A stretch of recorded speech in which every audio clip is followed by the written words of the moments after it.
우리는 지금 2000년 전에 예수님께서 고난당하시다가 죽으신 것을 기념하며 고난주간을 보내고 있습니다.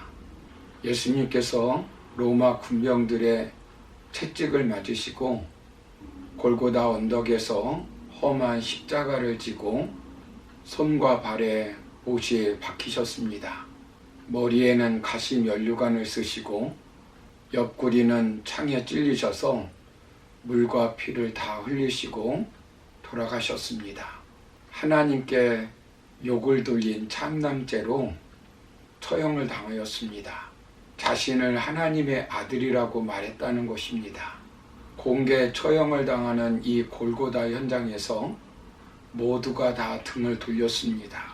예수님을 따르던 제자들도 다 등을 돌렸습니다.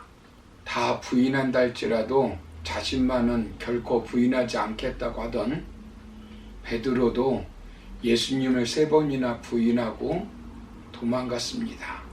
그래서 십자가에 못 박혀 죽으신 예수님의 시체는 아무도 거두어 가지 않았습니다.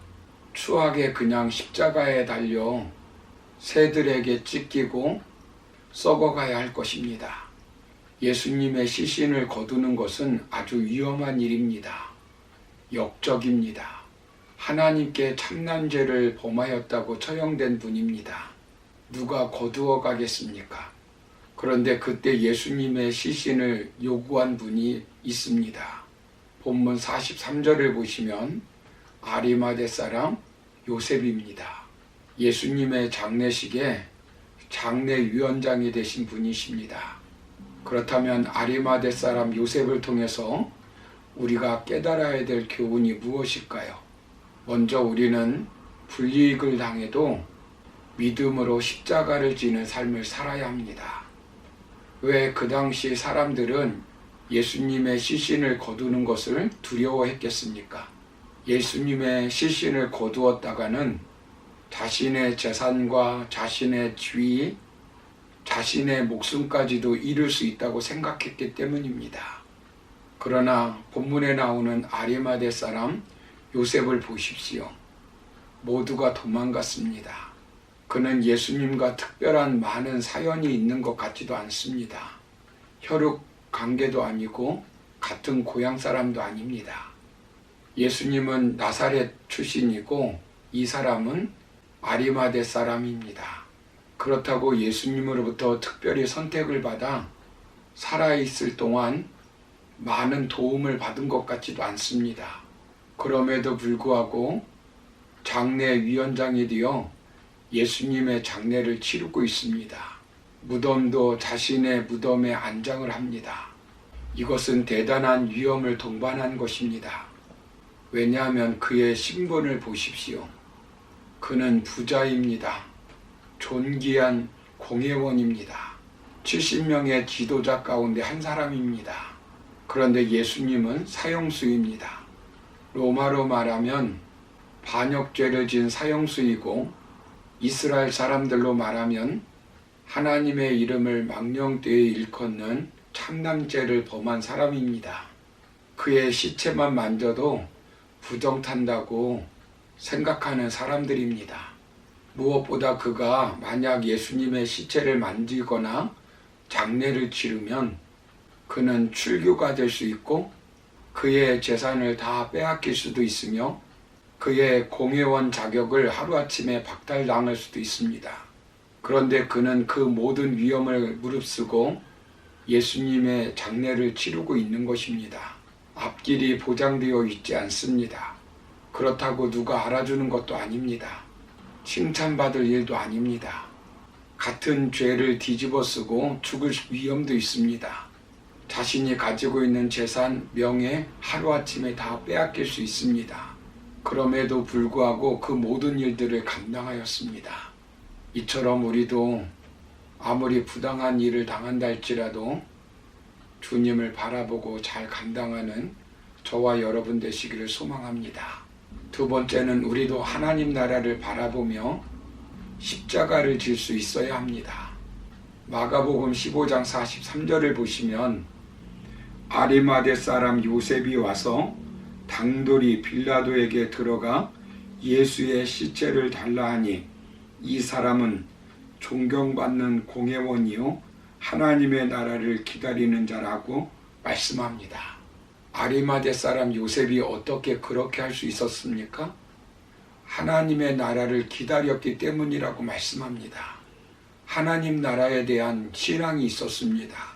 예수님의 제자 중에서 예수님으로부터 선택받은 12 제자가 있었습니다.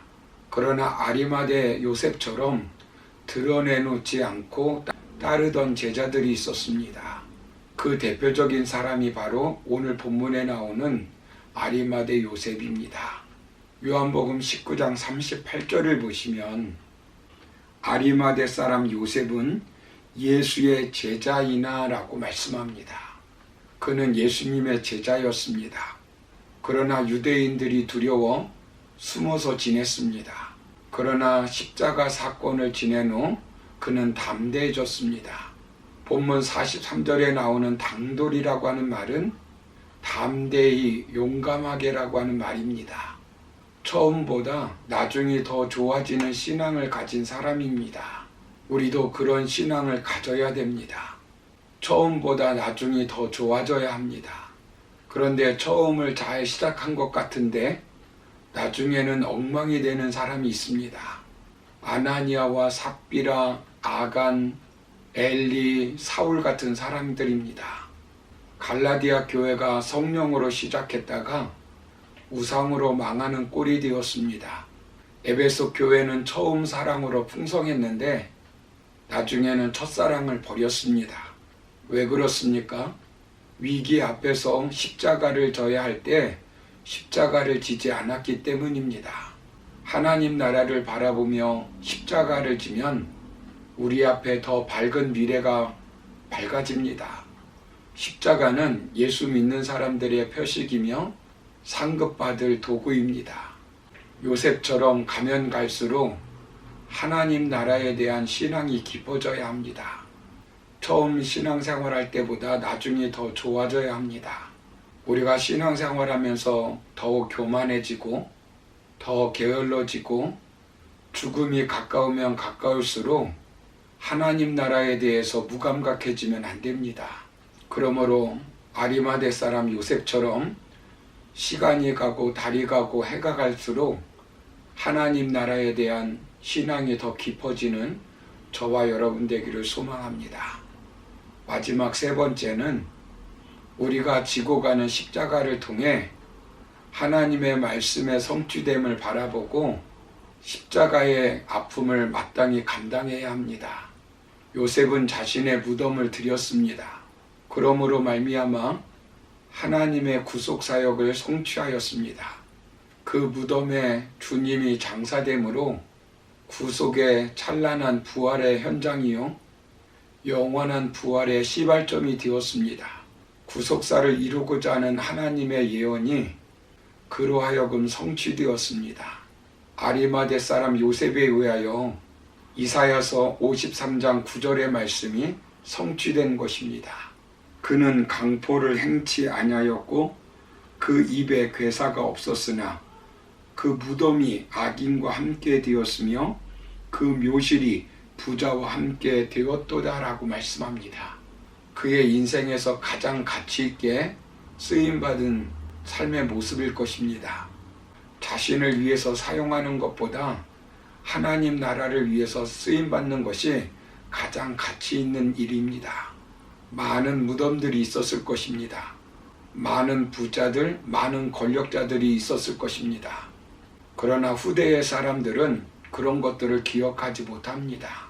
오직 아리마대 사람 요셉의 무덤만 기억하고 있습니다. 아마 예수님의 재림시까지 이 사실은 수십억 사람들에게 기억되며 교훈을 줄 것입니다. 하나님 나라를 위해서 쓰임받을 때 고통이 있습니다. 그러나 그것은 단순한 고통이 아닙니다. 영광의 고통이고 상급과 축복의 도구가 되는 고통입니다. 사랑하는 성도 여러분, 죽음 후에는 심판이 있습니다. 하나님 앞에 섭니다. 그때 주님께서 너는 나를 위해서 어떤 고난을 당했느냐고 물으실 때 어떻게 대답할 것입니까? 너는 나를 위해서 진 십자가가 무엇이냐고 물으실 때 무엇이라고 대답하겠습니까? 그러므로 십자가에 못 박혀 죽으신 예수님을 바라보고 어떤 불이익을 당한다 할지라도 저 천국을 바라보며 하나님의 말씀의 성취됨을 바라보고 십자가의 아픔을 감당하며 살아가는 저와 여러분의 삶이 되기를 주님의 이름으로 축원합니다. 감사합니다.